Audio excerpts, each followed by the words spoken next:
So இங்கே first வந்து question என்ன கொடுத்துருக்காங்க அப்படின்னு சொல்லிட்டு பார்க்கலாம்.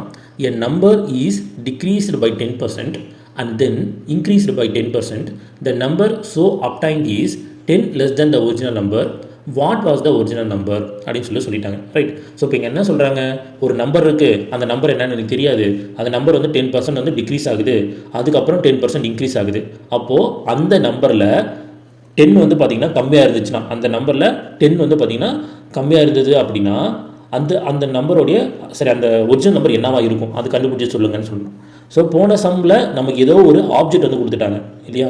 போன சம்மில் நம்ம ஷர்ட் இருந்துச்சு, அந்த ஷர்ட்டோட ப்ரைஸ் இன்க்ரீஸ் டிக்ரீஸும் கொடுத்தா நம்ம லாஸுக்கான ஃபார்ம்லாம் போட்டோம். பட் இங்கே வந்து ஏதோ ஒரு நம்பர் தான் சொல்லியிருக்கான். அப்போது ஒரு பர்சன்டேஜ் வந்து இன்க்ரீஸ் அண்ட் டிக்ரீஸ் ஆச்சுன்னா நீங்கள் லாஸ்க்கான ஃபார்ம்லாம் போட சொன்னீங்க, ஆனால் அதை வச்சு நான் போட்டேன், எனக்கு வரலன்னு சொல்லக்கூடாது. சரிங்களா. ஸோ அந்த கொஷனுக்கும் இந்த கொஷனுக்குள்ள டிஃப்ரென்ஸ் வந்து பார்த்துக்கோங்க.